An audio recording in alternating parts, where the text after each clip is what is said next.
नमस्कार साथियों, Rajasthan jet classes के ऑनलाइन प्लेटफॉर्म पे आप सभी का हार्दिक स्वागत है, अभिनंदन है। मैं निशांत कुमार शर्मा।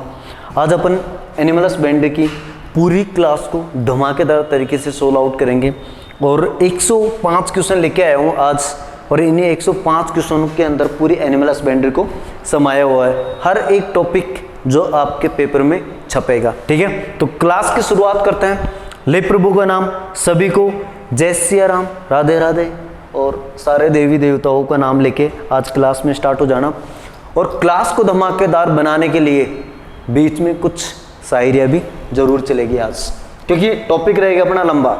ठीक है, क्वेश्चन है कि निम्न में से कौन सा सही सुमेलित नहीं है। अपन को क्वेश्चन को क्या देखना है, सही सुमेलित नहीं है या इसके अंदर से ये देखना है कि कौन सा गलत है। ठीक है, तो एक चीज ध्यान रखना, गाय भैंस की नाड़ी गति किससे ज्ञात करते हैं? मिडिल कोक्सीजियल धमनी से।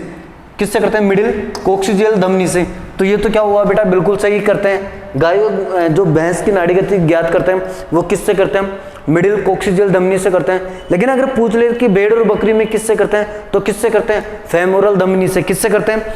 भेड़ और बकरी में नाड़ी गति फेमोरल धमनी से करते हैं। ऊंट में नाड़ी गति नहीं होती है। अरे बेटा, बिगर नाड़ी गति के तो ऊंट कैसे जिंदा रहेगा? तो काट दो। यही क्वेश्चन क्या है, यही ऑप्शन अपना क्या है? गलत है। इसी को तो पकड़ना है अपन को और कुछ नहीं करना। ठीक है, ऊंट की नाड़ी गति किससे ज्ञात करते हैं? पश्चैटिबियल धमनी से। तो ध्यान रखना, ये दोनों वाले क्वेश्चन तो अक्सर पूछा जाता है एग्जाम के अंदर, लेकिन आपको अब किसका भी ध्यान रखना है?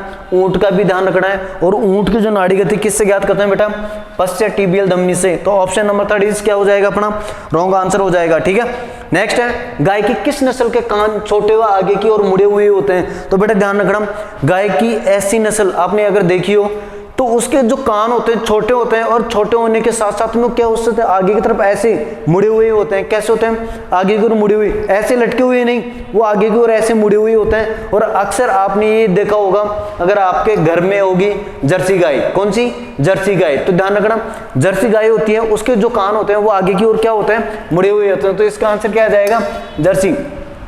गिर के कैसे होते हैं? तो गिर के तो गुरुजी पत्ती के समान होते हैं, पत्ती के समान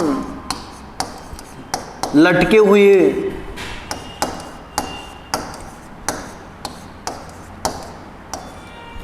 पत्ती के समान क्या होते हैं बेटा? लटके हुए होते हैं।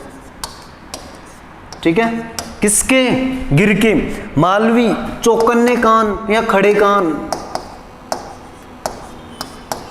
खड़े कान किस नस्ल के होते हैं? मालवी नस्ल के होते हैं, ऐसे खरगोश के जैसे चौकन्ने कान। ठीक है, ये किस नस्ल की विशेषताओं के अंतर्गत आता है? मालवी नस्ल के अंतर्गत आता है। ध्यान रखना, अगर पूछ ले कि चौकन्ने कान किस पशु नस्ल की होते हैं, तो ध्यान रखना किसके होते हैं? मालवी। राठी की क्या होता है? क्या राठी के कान थोड़े से बड़े होते हैं, लेकिन वो लटके हुए नहीं होते, वो एक तरफ ऐसे फैले हुए होते हैं। ठीक है, आंसर क्या मिल गया अपन का? जर्सी। नेक्स्ट क्वेश्चन है कि निम्न में से कौन सा रोग जीवाणु जनित नहीं है? तो बेटा एंथ्रेक्स है। क्या? एंथ्रेक्स, पशु प्लेग, थनैला और एचएस। तो ध्यान रखना बेटा, जो पशु प्लेग होता है ना, ये वायरस जनित है। पशु प्लेग किसके जनित है? वायरस जनित है गुरुजी, वायरस जनित। कौन सा है? वायरस जनित है। ठीक है, नेक्स्ट है कि मादा पशुओं में प्रजनन काल के 2 से 3 सप्ताह पहले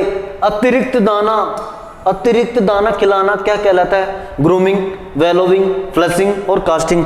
तो क्या कहलाता है? अतिरिक्त दाना जो दिया जाता है मादा पशुओं में, तो उस चीज को क्या बोलते हैं? उसको क्या बोला जाता है? तो बेटा एक चीज ध्यान रखना, अगर भेड़ के अंदर ये मोस्टली जो क्रिया होती है ना फ्लशिंग की, ये की जाती है, और उसी के अंदर क्या होता है कि जब प्रेग्नेंट टाइम में होता है और उस टाइम पे क्या उनको अतिरिक्त जो दाना दिया जाता है ना, उसको बोलते हैं फ्लशिंग। क्या बोलते हैं? फ्लशिंग। तो ऑप्शन नंबर क्या आ जाएगा? सी राइट हो जाएगा।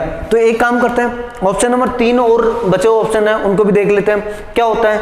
यहां से भी क्वेश्चन टपकने के चांसेस क्या होता है? फुल होते हैं। चारों ऑप्शन को देखना है। ग्रूमिंग क्या होता है? ग्रूमिंग इसको बोलते हैं बेटा हिंदी में खरहरा। क्या बोलते हैं? खरहरा। और ये क्रिया क्या होती है? आपने देखा होगा कोई भी पशु है, छोटा पशु है, बड़ा पशु है, तो ये क्रियाएं बड़े पशुओं के अंदर करते हैं, जैसे भैंस गाय होती है उनके अंदर करते हैं, या जो नॉर्मल पशु होते हैं ना उनके अंदर भी करते हैं।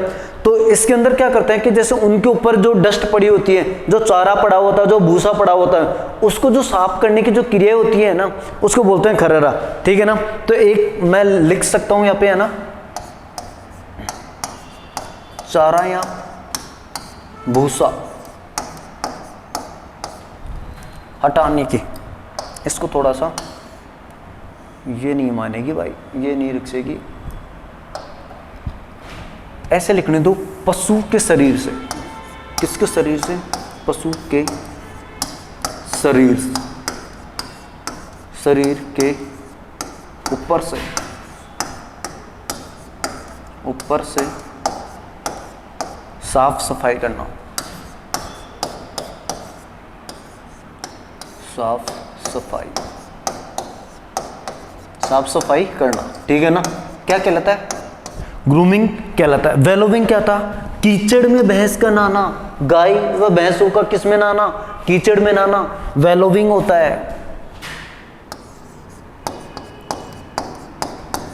भैंसों का कीचड़ में नहाना,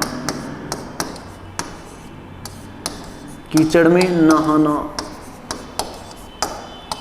ठीक है, वेलोविंग होता है। फ्लशिंग। कास्टिंग क्या होता है बेटा?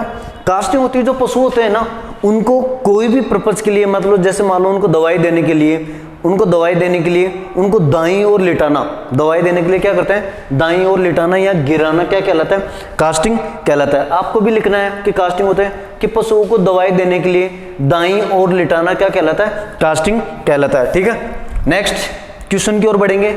सुमेलित करना है, एक तरफ मांस दे रखा है पशु का और एक तरफ क्या दे रखा है? पशु दे रखे हैं। 100% यहां से 100% कह रहा हूं, क्वेश्चन बनने की संभावनाएं 100% रहती है, ठीक है। तो चलो मिलान कर लेते हैं। चिवन किसके मांस को बोलते हैं बेटा? तो ध्यान रखना, बकरी के मांस को क्या बोलेंगे? चिवन। मटन बोलते हैं भेड़ के मांस को, ठीक है। बीफ बोलते हैं गाय के मांस को। व्हील बोलते हैं बछड़े के मांस को। अब एक काम कर लेते हैं, इसको इतना ही मैच कर लेते हैं। मुर्गी के मांस को क्या बोलते हैं?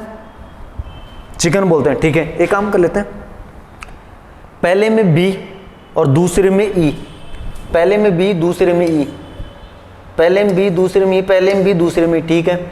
इसको उठा दो। अब एक काम करें, तीसरे में सी और चौथे में डी, तीसरे में सी और चौथे में डी, तीसरे में सी चौथे में डी, ये तो गलत हो गया। तीसरे में ये भी गलत हो गया। Option number 3 is right answer. Option number 3 is right answer, ठीक है बेटा, ये मैच कर लेना। अब यहाँ बफन किसके मांस को बोलते हैं? भैंस के मांस को, ठीक है। ये चीज आप मैच कर लेना, बिल्कुल सिंपल सा है और आपको याद होना चाहिए किसके मांस को क्या बोलते हैं। ये चीज बहुत इंपॉर्टेंट है, यहाँ से 100% क्वेश्चन की प्रायोरिटी रहती है। नेक्स्ट है, निम्न में से कौन सा सही नहीं है? क्या ढूंढना है? सही नहीं है। गाय में बच्चे देने की क्रिया काल्विंग या कैल्विंग कहलाती है, ठीक है, ये तो बिल्कुल करेक्ट है, तो इसके अंदर गलत होने के चांसेस तो नहीं है। भेड़ में बच्चे देने की क्रिया लैम्बिंग कहलाती है, ये भी बिल्कुल करेक्ट है। अंडे से बच्चे निकलने की क्रिया क्या कहलाती है? हैचिंग, बिल्कुल ये भी सही है। बकरी के बच्चे को देने की क्रिया लेइंग कहलाती है। नहीं जी गुरुजी, लेइंग कहाँ कहलाती है बेटा? लेइंग तो किसमें होती है? मुर्गी में होती है। मुर्गी में जो अंडे देने की क्रिया होती है ना, उसको लेइंग भी बोलते हैं। क्या बोलते हैं? लेइंग भी बोलते हैं। लेकिन बकरी में जो बच्चे देने की क्रिया होती है, इसको बोलते हैं गुरुजी किडिंग। क्या बोलेंगे? किडिंग, किडिंग बोलते हैं, ठीक है। और बकरी के बच्चे को क्या बोलते हैं? किड। बकरी के बच्चे को क्या बोलते हैं? किड। बकरी की आवाज को क्या बोलेंगे? कोई बता सकता है क्या? बकरी की आवाज को ब्लेटिंग। क्या बोलते हैं? ब्लेटिंग। नेक्स्ट है, भैंस की सबसे बोनी नस्ल कौन सी है? टोडा, नागपुरी, जयरांगी, सूरती। तो ध्यान रखना बेटा, यहाँ पे कौन सी नस्ल दी है? भैंस की बोनी नस्ल, तो जयरांगी। कौन सी नस्ल है? जयरांगी है। ये भैंस की क्या है? बोनी नस्ल है। टोडा सबसे उपद्रवी,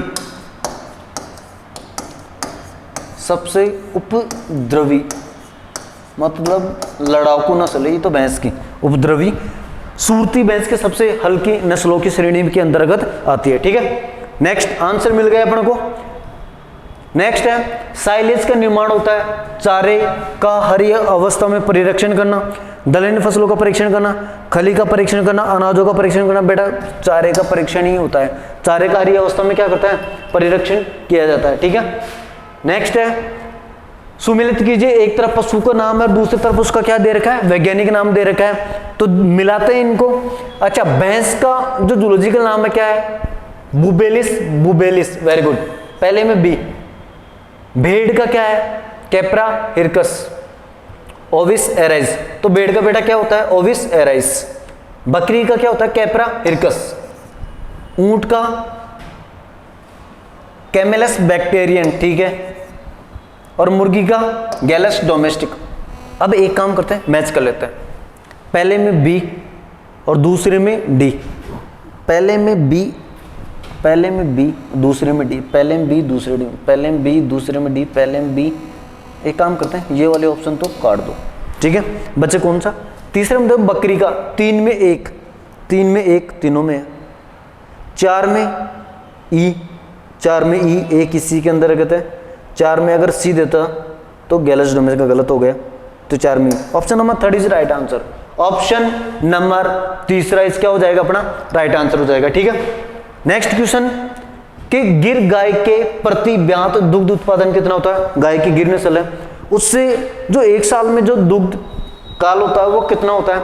1800 से 2500 लीटर प्रति ब्यात, 5000 से 6000 लीटर प्रति ब्यात, 4000 से 5000 लीटर प्रति ब्यात, 3200 से 3800 लीटर। तो ध्यान रखना बेटा, गिर गाय इतना दूध तो देती नहीं है कि 6000 लीटर दे दे, 5000 लीटर दे दे, 4000 लीटर दे दे। एक एवरेज वो कितना देती है? 1800 से 2500 के बीच में, ठीक है। तो ध्यान रखना, जो गिर गाय की जो प्रति दुग्ध उत्पादन होता है वो कितना होता है बेटा? 1800 से 2500 होता है। 5000 से 6000 भी लीटर प्रति ब्यात होता है क्या? बिल्कुल होता है गुरुजी। किसका होता है? होलिस्टीन फ्रीजियन का।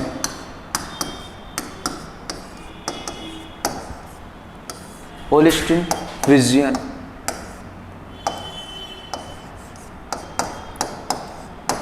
कौन सी नस्ल बेटा? होलिस्टीन फ्रीजियन का।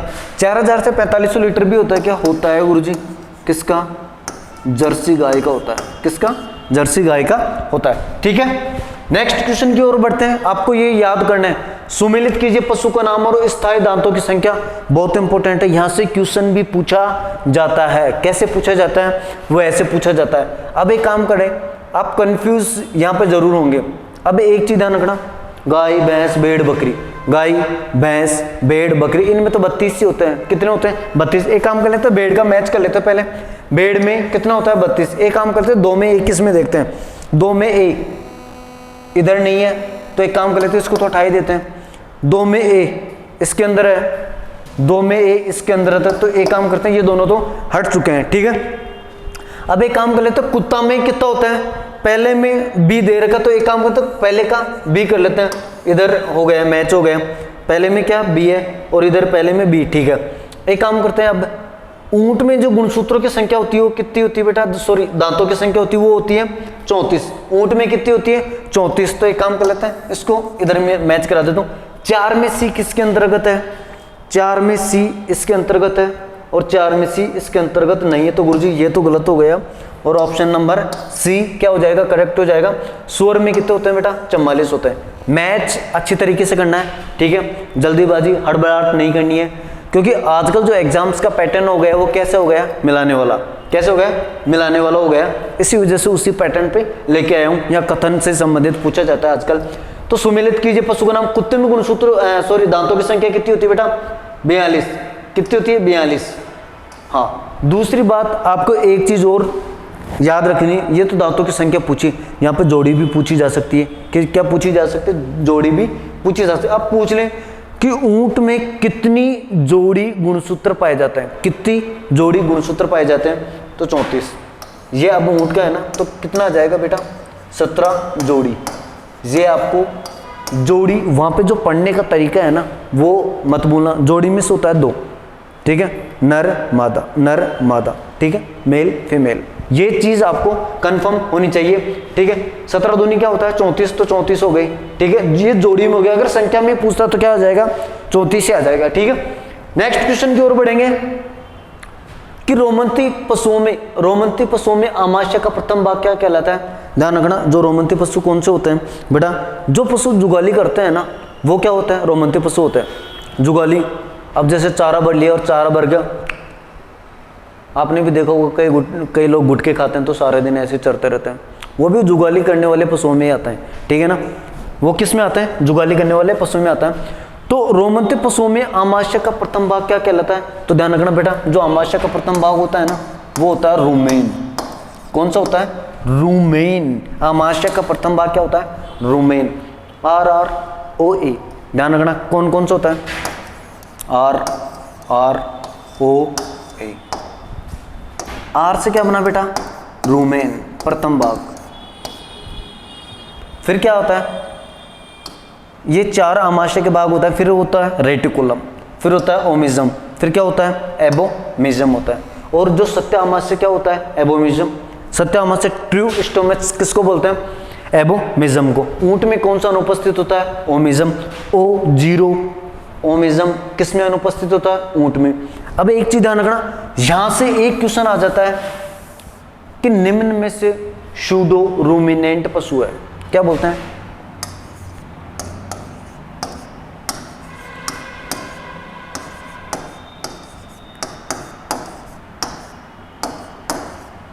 सूडो रूमिनेंट पशु है।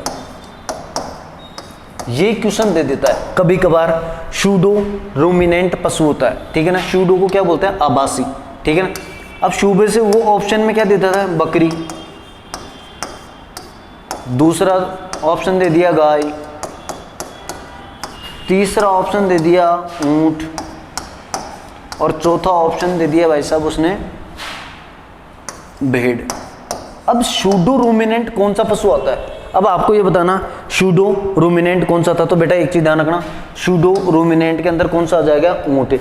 और पशु आते हैं ऊंट के साथ में, और कौन से पशु हैं जो सूडो रूमिनेंट के अंतर्गत आते हैं, तो ऊंट, लामा, विकुना, ये तीनों किस में आता है, सूडो रूमिनेंट के अंतर्गत आते हैं, ऊंट, लामा और विकुना। ये चीज आपको ध्यान रखनी है, ठीक है। नेक्स्ट है, निम्नलिखित यौनारंभ को सुमेलित कीजिए। यौनारंभ जो पशुओं में होते हैं, किस उम्र में पशु मतलब जो प्रेगनेंसी के लिए तैयार हो जाता है, ये चीज़ें यौनारंभ होती है। मतलब जैसे जवान होता है ना पशु, उस चीज़ की बात कर रहा है, किस पशु में किस एज के अंतर्गत आती है, ये चीज़ अपन को लगाने। तो एक चीज़ ध्यान रखना, यौनारंभ होती है तो वो किसके अंदर, विदेशी गाय की बात कर रहा है, भैंस की बात कर रहा है, स्वदेशी गाय की बात कर रहा है, बकरी की बात कर रहा है। तो एक चीज ध्यान रखना, जो विदेशी गाय में होती है ना, वो कम उम्र के अंतर्गत आती है, ठीक है ना। जो अपनी देसी गायों की तुलना में विदेशी गायों में जो यौनावस्था होती है वो क्या आती है, पहले आती है, ठीक है ना। तो विदेशी गाय में जो यौनावस्था उसकी उम्र है, यौनावस्था की उम्र है, तो किस एज के अंतर्गत आती है, तो 8 से 12, 24 से 30, 18 से 24। तो बेटा एक चीज ध्यान रखना, पहले में तो सी हो जाएगा। जो विदेशी गायों में क्या होती है, पहले आती है, और अपनी जो देसी नस्ल की जो अपनी गायें होती है उनमें क्या होती है, ज्यादा आती है। अब स्वदेशी अपने देश की जो गाय होती है उनको क्या बोलेंगे, देसी गाय, स्वदेशी गाय। उनमें अंतर्गत कितना होता है, 24 से 30, ठीक है। बकरी की बात करेंगे तो बकरी में कितना होता है बेटा, 8 से 12, और भैंस की 30 से 36 माह। ये चीज ध्यान रखना, यहाँ पर भैंस का 36 भी नहीं देके क्या देता है, कभी 36 से 42 माह भी दे देता है, ठीक है। आपको दोनों ऑप्शन ध्यान रखना माइंड के अंदर। अब एक काम कर लेते, पहले में से कौन से में है, पहले में से तो ये ही है, एक ही है, और तो किसी में है भी नहीं, ठीक है ना। ये अवस्थाएं आपको यौनारंभ की अवस्थाओं को क्या करना है, याद करना है अच्छे से। विदेशी गाय में तो कितना होता है, 18 से 24 माह, भैंस के अंदर 30 से 36 माह, स्वदेशी गाय में 24 से 30 माह, बकरी में 8 से, भेड़ और बकरी दोनों में कितना होता है, 8 से 12 माह, ठीक है। नेक्स्ट है, बैक्टीरियल ऊंट में होता है एक कुबड़ रहित होता है, 2 कुबड़ होता है, 4 होता है। बेटा ध्यान रखना, जो विदेशी ऊंट होते हैं ना, उनके अंतर्गत 2 कुबड़ होती है। कौन सी होती है, 2 कुबड़ होती है। भारतीय ऊंट का तो क्या नाम है जूलॉजिकल, कैमेलस ड्रोमेडेरियन, कैमेलस ड्रोमेडेरियन। लेकिन यहाँ पे क्या पूछा है, बैक्टीरियल ऊंट, कैमेलस बैक्टेरियंस। ये कौन सा ऊंट है, विदेशी ऊंट है। तो ध्यान रखना, जो लद्दाख की तरफ जो ऊंट पाए जाते हैं उनमें 2 कुबड़ होती है। कितने ऊंट कुबड़ होती है बेटा, 2 कुबड़। तो ऑप्शन नंबर सी इस करेक्ट आंसर हो जाएगा, ठीक है। नेक्स्ट है, निम्नलिखित पशुओं में मध्य चक्र को सुमेलित कीजिए। मध्य चक्र, एक होता है मध्य चक्र और एक होता है मध्यकाल। मध्य चक्र कुछ दिनों का होता है, ठीक है ना। ये 10 दिन, 15 दिन, 20 दिन, 25 दिन का होता है। आपने देखा होगा मध्य चक्र होता क्या है, जब पशु ज्ञाबिन होता है ना, तो उसका ज्ञाबिन होने का एक पीरियड काल होता है, ठीक है ना भाई। आपको जैसे वो रंबाना स्टार्ट कर देगी तो आपको लगता है कि इनको 8 से 10 दिन में इनको गर्भ के लिए ले जाया जाता है या प्रजनन के लिए ले जाया जाता है। उस चक्र को क्या बोलते हैं? मध्य चक्र, ठीक है ना। गैस्ट्रेशन पीरियड बोलते हैं इसको। निम्नलिखित मध्य चक्र को सम्मिलित करना। अब एक काम करते हैं, गाय का मध्य चक्र कितना होता है? तो गाय का तो सर 21 दिन का होता है, ठीक है। ऊंट का मध्य चक्र कितना दिन का होता है? बेटा ये होता है 23 दिन का, ठीक है। भेड़ का कितना होता है? ये बहुत इंपॉर्टेंट है, ये पूछा जाता है भाई साहब। कौन सा? वेरी मोस्ट, भेड़ वाला 16.5 दिन का। बकरी का कितना होता है? 20 दिन का, ठीक है। तो मैच कर लेते हैं, पहले में बी और दूसरे में ए, पहले में बी दूसरे में ए, पहले में बी दूसरे में, पहले में बी दूसरे में ए, ये कट गया, बी ऑप्शन करेक्ट हो जाएगा, ठीक है ना। आपको इसी प्रकार से याद होनी चाहिए, हर एक एक चीज माइंड के अंदर छप जानी चाहिए। हर एक एक चीज का आप स्क्रीनशॉट ले लेना इसको, और स्क्रीनशॉट लेके अभी तो आप क्लास देख ही लेना, और क्लास देखने के बाद में आपको क्या करना है, एक एक स्क्रीनशॉट को वापस से एक बार निकालना है और एक एक देखना है किसको कहाँ मैच हुआ है और किसका किस में मैच हुआ है। ये चीज़ आपको जरूर चेक करनी है, और इसी प्रकार आपको पढ़ना है। 100% कह रहा हूँ, पूरा पेपर मैच हो जाएगा आपका।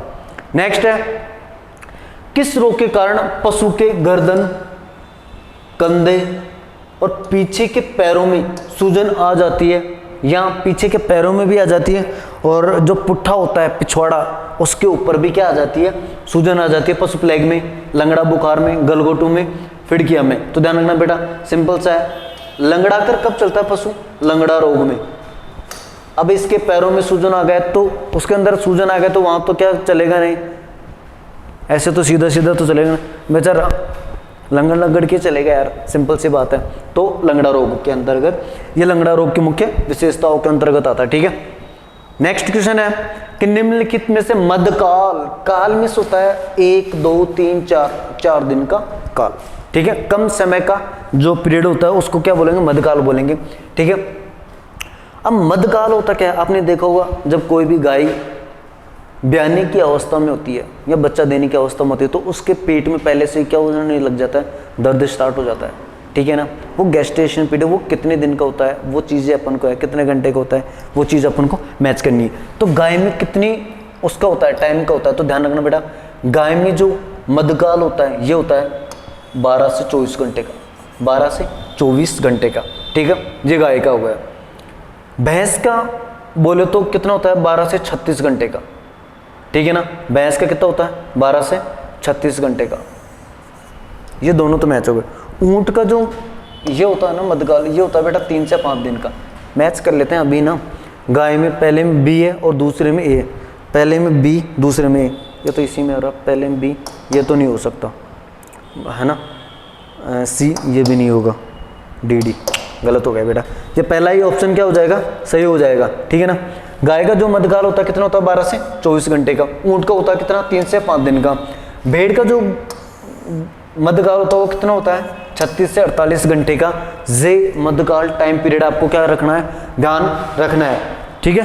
नेक्स्ट क्वेश्चन की ओर बढ़ेंगे कि पशुओं के सभी निकास द्वार से काले द्रव खून का बाहर निकलना किस रोग के लक्षण को दर्शाता है? खुरपका, मुंहपका। बेटा देखो, खुरपका मुंहपका होता है ना, तो उसके अंदर क्या होता है कि पशुओं के जो पैर होते हैं, पैरों में क्या हो जाते हैं? छाले हो जाते हैं, मुंह में छाले हो जाते हैं, ठीक है ना। छोटे छोटे घाव बन जाते हैं। तो यहाँ पे तो निकास द्वार होता है, निकास द्वार जहाँ मल त्यागते हैं उसको बोलते हैं निकास द्वार, आंखों से, मुंह से, ठीक है ना, किसी प्रकार का। तो ध्यान रखना, वहां से तो क्या होंगे? ब्लड आएंगे नहीं। पशु प्लेग में आते हैं क्या? ये जो पशुओं में जो निकास द्वार, ध्यान रखना, ये लंगड़ी रोग के ही लक्षण है। ये भी किसके हैं? लंगड़ी रोग के। ध्यान रखना, जो लंगड़ी रोग होता है ना, उसके अंदर क्या होता है कि जो पीछे का हिस्सा होता है ना पशु के, उसके अंदर काला द्रव जैसा, मक्खन जैसा एक सड़ा हुआ पदार्थ क्या हो जाता है? इकट्ठा हो जाता है, ठीक है ना। और वो पदार्थ से क्या आती है? बदबू आती है। और उस पदार्थ के जैसे पीछे का हिस्सा दबाते हैं ना तो चुरचुर की आवाज भी आती है। तो ध्यान रखना, इस रोग को चुरचुरिया रोग भी कहा जाता है। किस रोग को? लंगड़ी रोग को, ठीक है ना। तो यही आंसर हो जाएगा अपना करेक्ट। निम्नलिखित गुणसूत्रों को सुमेलित कीजिए। वापस से डबल बार आ गए। पहले तो दांतों की संख्या थी, यहाँ पे गुणसूत्रों की संख्या दी है। Very very very most. गाय, बेटा एक चीज ध्यान रखना, मैं गाय को क्या लिख रहा हूँ? मवेशी लिख रहा हूँ यहाँ पे। ये कंफ्यूज करता है आपको, तो मैंने पहले कंफ्यूज को क्या कर दिया? दूर कर देता हूँ। गाय को मवेशी भी बोलते हैं, क्या बोलते हैं बेटा? मवेशी भी बोलते हैं गाय को, ठीक है, मवेशी। अब एक काम करते हैं, मैच कर लेते हैं। गाय कितने की आती है? 60,000 की, तो 60,000 मैच कर लेते हैं। भेड़ 54,000 की आ रही थी, तो 54,000 ले लिया। ऊँट 74,000 का आ रहा था, तो ये 74,000 का ऊँट खरीद लिया, ठीक है। मुर्गी 78,000 की आ रही थी, तो मुर्गी 78,000 की खरीद ली। और नदी भैंस 50,000 की आ रही थी। और कीचड़ वाली भैंस कितने हज़ार की आ रही थी? 48,000 की। सिंपल सी बात है, ऐसे याद होनी चाहिए, सारी चीज़ें सटीक याद हो जानी चाहिए। अब एक काम कर लेते हैं, इसका आंसर ढूंढ लेते हैं। पहले में बी और दूसरे में ई, पहले में बी और दूसरे में ई, इसी के अंतर्गत आता। पहले में बी, तो ये भी नहीं हुआ, ये भी नहीं हुआ, ये भी नहीं हुआ। दूसरे में, तीसरे में ए आ रहा है क्या? भेड़ में ए, बिल्कुल करेक्ट आंसर है बेटा, सी ऑप्शन करेक्ट आंसर है। नेक्स्ट क्वेश्चन की ओर बढ़ेंगे। उत्तर भारत में भैंस के सर्वाधिक दूध देने वाली नस्ल कौन सी है? उत्तर भारत में भैंस के सर्वाधिक दूध देने वाली नस्ल कौन सी है? जाफरवादी, मुर्रा। उत्तर भारत में कौन कौन से आते हैं? ध्यान रखना बेटा, दिल्ली, हरियाणा, इधर के जो क्षेत्र होते हैं ना, दिल्ली हरियाणा इधर के, तो वो कौन से क्षेत्र में आते हैं? उत्तर में। अब आप मैच कर लो, जो दिल्ली हरियाणा के लिए जो कौन सी भैंस होती है, वो ध्यान रखना बेटा, मुर्रा। कौन सी होती है? मुर्रा, सर्वाधिक दूध, ठीक है। कुंडलाकार सींग किस भैंस के होते हैं? जलेबी के आकार के सींग किस भैंस के होते हैं? मुर्रा के होते हैं गुरुजी, ठीक है। 20 क्वेश्चन फिनिश हो चुके हैं, और 20 क्वेश्चन के बाद एक हो जाए शायरी। सभी के लिए पेश कर रहा हूँ, और सुनना अच्छे से, आनंद लेना। मौसम भी ठंडा है, तो सुना देता हूँ। तो शायरी है कि वो गजल वालों का उसलूब समझते होंगे, चांद किसे कहते हैं ये खूब समझते होंगे। कि वो गजल वालों का उसलूब समझते होंगे, चांद किसे कहते हैं ये खूब समझते होंगे। और इतनी मिलती है सूरत तेरी मेरी गज़लों से, कि इतनी मिलती है सूरत तेरी मेरी गज़लों से, लोग तुझे मेरा महबूब समझते होंगे, लोग तुझे मेरा महबूब समझते होंगे, ठीक है। बढ़ेंगे नहीं आगे क्वेश्चन के साथ में, शायरी का मजा भी लेना और साथ में क्वेश्चन का भी, ठीक है। नेक्स्ट है, निम्न में से कौन सा कथन भेड़ के संबंध में सही नहीं है? भेड़ के संबंध में सही नहीं है।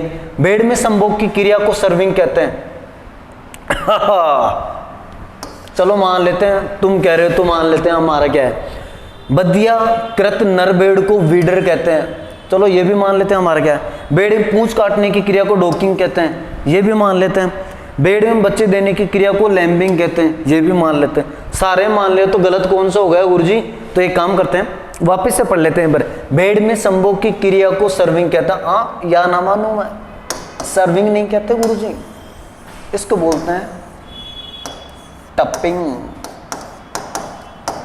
क्या बोलते हैं? टपिंग। जे बहुत इंपॉर्टेंट है, काफी बार एग्जाम के अंदर पूछा गया है कि भेड़ में संभोग की क्रिया क्या कहलाती है? टपिंग। भेड़ में संभोग की क्रिया क्या कहलाती है? टपिंग। टपकेगा जरूरी है, जरूर टपकेगा, बाकी का कृत क्या है? सही है, ठीक है। तो ऑप्शन नंबर पहला ही क्या है? गलत है। ऑप्शन नंबर पहला ही क्या है गुरुजी? गलत है, ठीक है। नेक्स्ट है, दूध में उपस्थित वसा विलेय विटामिन नहीं है। वसा विलेय, तो एक चीज ध्यान रखना, वसा में विलेय कौन कौन से होते हैं? वसा विलेय, जो वसा में विलेय होने वाले विटामिन कौन कौन से हैं? ए, डी, ई, के। और जल में विलेय विटामिन कौन सा होता है? बी और सी। अब एक काम करते हैं, यहां पे क्या पूछा है? दूध में उपस्थित वसा विलेय विटामिन नहीं है, तो वसा विटामिन है, ए है क्या? नहीं है। डी है क्या? बिल्कुल है। ई है क्या? है। सी है क्या? सी तो किस में? जल में। ऑप्शन नंबर थर्ड आंसर हो जाएगा। नेक्स्ट है, निम्न में से कौन सा कथन बकरी के संबंध में सही नहीं है? किसके कथन में? बकरी में। बकरी में संभोग की क्रिया को सर्विंग कहते हैं। हाँ बिल्कुल सही कहते हैं, सर्विंग ही कहते हैं। बकरी की वयस्क मादा को नैनी या डोई कहते हैं, बिल्कुल सही है, कहते हैं। बकरी के आवाज को पैन कहते हैं, मान लेते हैं, आप तुम कहते हो तो सही है। बकरी के बच्चे को लैम्ब कहते हैं ना, या ना मानू मैं, या तो कथा ही नहीं मानू बेटा। लैम्ब नहीं कहते, लैम्ब तो किसके बोलते हैं? भेड़ के। बकरी को तो क्या बोलते हैं? किड।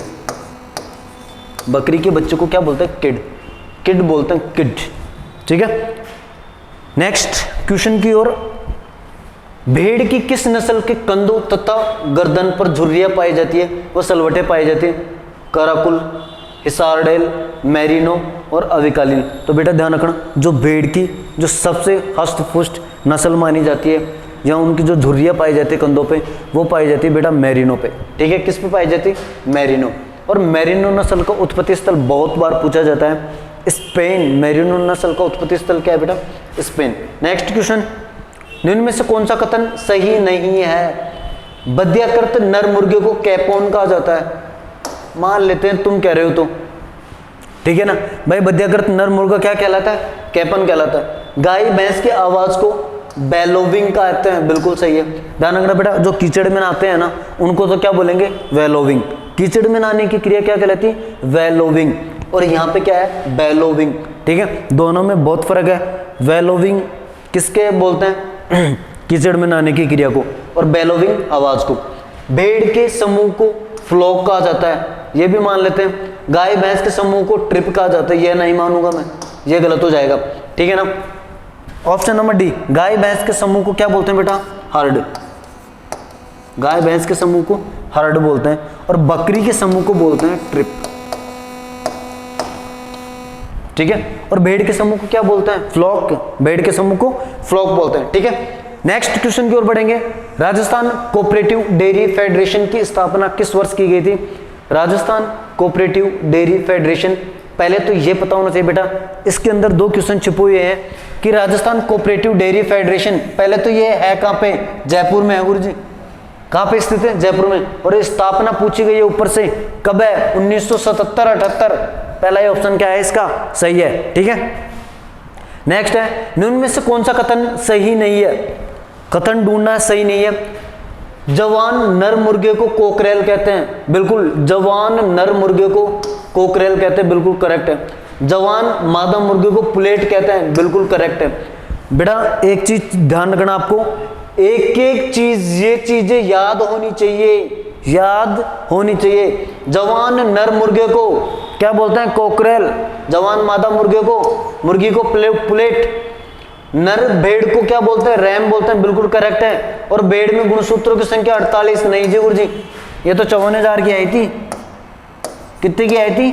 54,000 की भेड़ में गुणसूत्रों की संख्या। ऑप्शन नंबर डी है। ठीक है, नेक्स्ट क्वेश्चन है, राष्ट्रीय पशु अनुवांशिक ब्यूरो संस्थान कहाँ स्थित है? बेटा ध्यान रखना, यह कहाँ पे पूछा है? राष्ट्रीय पशु, इंपोर्टेंट लगा लेना। राष्ट्रीय पशु अनुवांशिक ब्यूरो स्थित है आनंद गुजरात में नहीं है, नई दिल्ली में नहीं है, करनाल हरियाणा में है तो करनाल हरियाणा में है तो फिर क्या है? सही है। ठीक है, केंद्रीय बकरी अनुसंधान केंद्र कहाँ स्थित है? केंद्रीय बकरी अनुसंधान केंद्र मखदूम यूपी में, मखदूम यूपी में। ठीक है, कौन सी? आनंद गुजरात में भी है क्या? बिल्कुल है। राष्ट्रीय डेयरी डेवलपमेंट विकास बोर्ड, राष्ट्रीय डेयरी डेवलपमेंट विकास बोर्ड, इसको क्या बोलेंगे? आनंद गुजरात में है, NDDB, national dairy development board. ठीक है, कहाँ स्थित है बेटा? आनंद गुजरात में। नेक्स्ट है, गाय की दुधारू नस्ल नहीं है, कौन सी नस्ल नहीं है? दुधारू नस्ल, साहिवाल, हरियाणवी, गिर, देवनी। तो बेटा एक चीज ध्यान रखना, क्या ट्रिक थी? शीशा गिरा दे, देश से देवनी हो गया, रात से राठी, गिर, साहिवाल,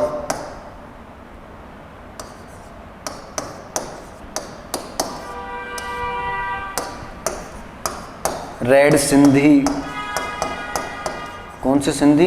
रेड सिंधी।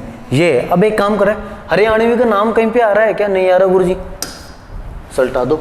नहीं आ रहा तो जिसको सल्टा दो, हटा दो। गाय की दुधारू नस्ल नहीं है, कौन सी नहीं है? हरियाणवी नहीं है, जबकि साहिवाल है, गिर है, देवनी है, ठीक है। सीसा गिरा दे, सी से रेड सिंधी हो गया, ठीक है। सा से साहिवाल हो गया, सा से क्या बना, साहिवाल,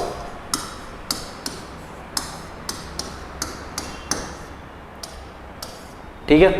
गिर से गिर, रा से राठी, दे से देवनी, ठीक है, हो गया। गाय की द्विप्रयोजनीय नस्ल नहीं है, गाय की द्विप्रयोजनीय नस्ल नहीं है। थार पारकर, हरियाणवी, कांकरेज और रेड सिंधी। अभी रेड सिंधी को तो नाम देखा तो किस नस्ल में आती है, दुधारू में, हटा दो, ठीक है। कौन सी नस्ल में आती है, दुधारू में, तो आंसर आ जाएगा क्या, डी ऑप्शन राइट। गाय की किस नस्ल को मिनिएचर गाय के नाम से भी जाना जाता है, ध्यान रखना, गाय की जो मिनिएचर के नाम से जानी जाती है वो नस्ल है वैचूर। क्या नाम है, वैचूर गाय को किस नाम से जाना जाता है, मिनिएचर गाय के नाम से जाना जाता है। और कहाँ पाई जाती है ये बेटा, केरल में। कहाँ पे, केरल में पाई जाती है। इसे केरल की रानी भी कहा जाता है, किसकी रानी, केरल की रानी भी कहा जाता है। नेक्स्ट है, निम्नलिखित पशुओं के उत्पत्ति स्थल को क्या करना है, सुमेलित करना है। एक तरफ उत्पत्ति स्थल दिया हुआ है, दूसरी तरफ पशु का नस्ल दी हुई है, ठीक है। तो गिर अभ्यारण्य कहाँ है, गुजरात में, ठीक है, गिरवन गुजरात में। पहले में क्या आ जाएगा, बी आ जाएगा। थार पारकर, इस नस्ल का पाकिस्तान का सिंध प्रांत आता है, दूसरे में ए आ जाएगा। मैच हो रहा है क्या कहीं पे। साहिवाल नस्ल का माउंट मॉन्टगोमरी पाक, ये हो गया। और मालवी का मध्य प्रदेश का मालवा क्षेत्र हो गया। एक काम करते हैं, पहले में दो, दूसरे में ए, पहले में बी, दूसरे में ए, तो इनको तो उठा दो। पहले में बी, दूसरे में ये भी हट गया, ये भी हट गया, पहला ही हो गया क्या। अब एक काम करते हैं, साहिवाल का डी और इसका सी, बिल्कुल करेक्ट आंसर। पहला ही ऑप्शन क्या हो गया बेटा, करेक्ट आंसर हो गया। उत्पत्ति स्थल को जरूर याद करना है, एक क्वेश्चन 100% आएगा। राज्य में टेट्रापैक दुग्ध संयंत्र कहाँ स्थित है, ध्यान रखना बेटा। जो टेट्रापैक दुग्ध संयंत्र है, होता क्या है, ये एक संयंत्र होता है जिसमें दूध को लंबे समय तक क्या रखा जाता है, सुरक्षित रखा जाता है, ठीक है ना। दूध को लंबे समय तक सुरक्षित रखा जाता है। इस संस्थान की स्थापना कहाँ पे की गई थी, कोटपुतली बहरोड जयपुर में, कोटपुतली बहरोड में, ठीक है ना। ये नया जिला बनाया राजस्थान का, कोटपुतली बहरोड में इस टेट्रापैक दूध संयंत्र की क्या की गई थी, स्थापना की गई थी। नेक्स्ट है, निम्नलिखित पशुओं की नस्लों के उत्पत्ति स्थल को क्या करना है, सुमेलित करना है। होलिस्टीन फ्रीजियन, ये कहाँ की नस्ल बेटा, ये तो हॉलैंड की है। कहाँ की है, हॉलैंड। होलिस्टीन फ्रीजियन कहाँ की है, हॉलैंड की, ठीक है। जर्सी गाय की, जर्सी इंग्लैंड का जर्सी द्वीप, जर्सी द्वीप कहाँ का, इंग्लैंड का।